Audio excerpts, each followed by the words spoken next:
Hey guys, Viper Mike here. I'm back with another video and a new project.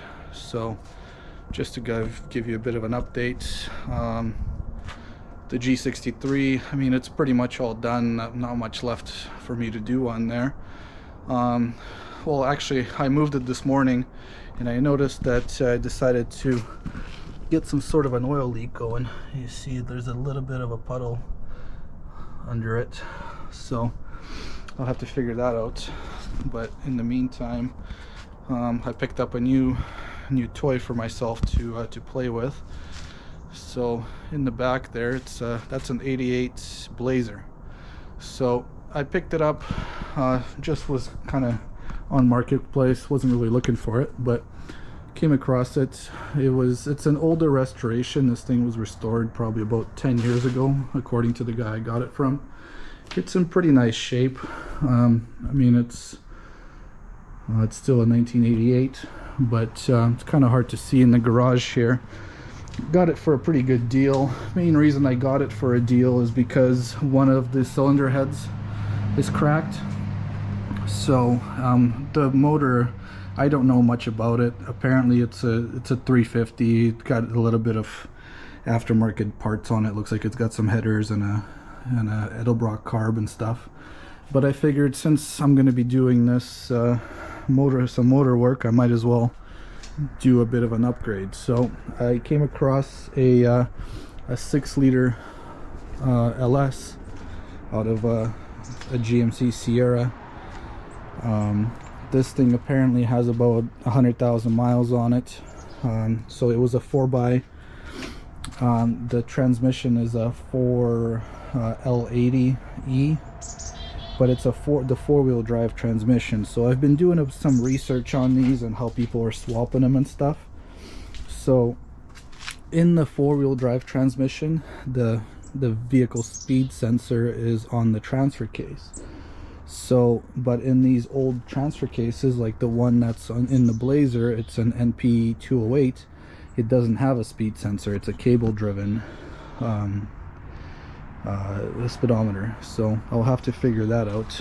But otherwise, everything else should be fairly straightforward. I've already started ordering parts off Amazon and eBay and everywhere else. I ordered a new cross member from Off-Road Designs because apparently the motor hits the cross member, and I know some guys, they just notch the old factory cross members, but I'm not gonna do that. I'll just get a new one, and it's supposed to be stronger.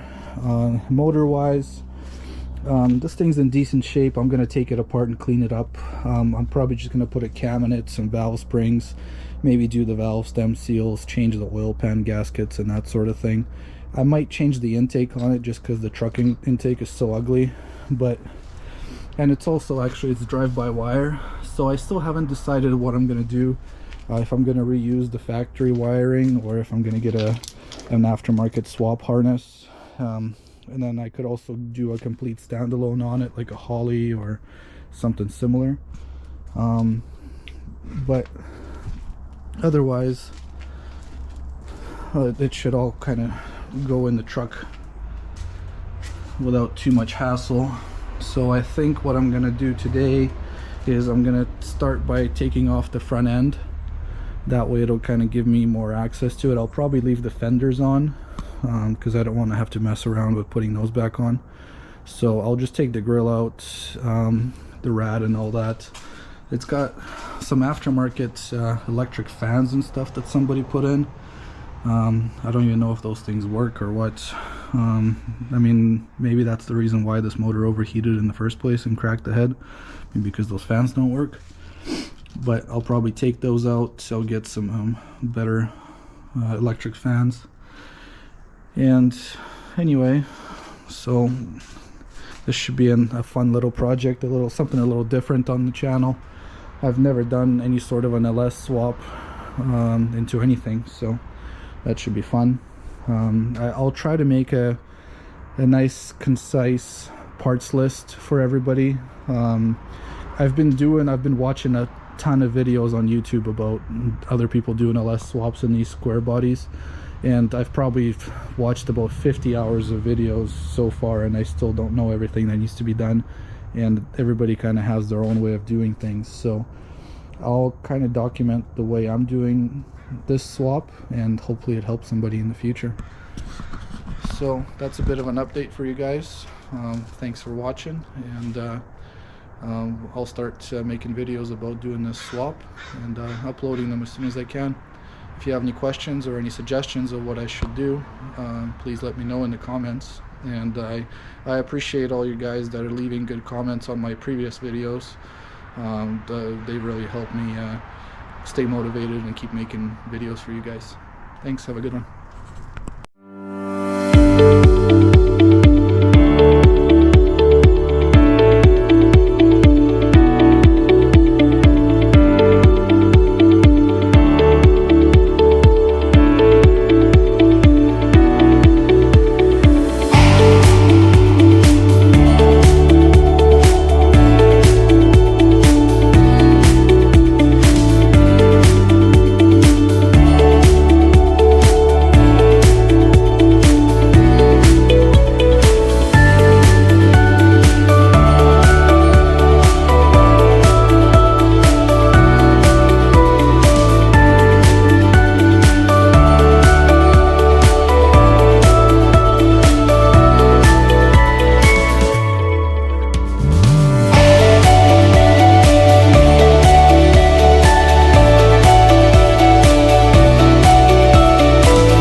Alright, so that wasn't too bad.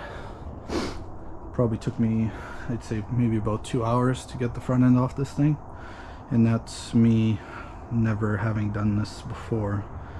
I just kind of followed where all the bolts were and unbolted everything. I think only one bolt broke, which is pretty good considering how old and rusty everything was. Well, actually it wasn't too bad for rust wise. I'm surprised. This thing must have been kept pretty dry and out of the elements for most of its life, because it's not very rusty. So now that I've got the rad support and the bumper off, that'll give me clear access to the motor. I'll need to call somebody to come help me pull the hood off, because I don't think I'll be able to lift the motor out with the hood on, but maybe I can manage. Had to take this trans cooler off that somebody added, and it looks like there's an oil cooler. I'm assuming that's what that is. So I'll take that off.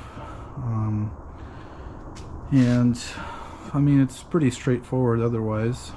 So that's kind of where I'm gonna leave it off tonight. Gonna clean up here, and then next time I'm gonna unbolt everything underneath and get ready to pull the motor out of this thing. It should come out fairly easily, I hope.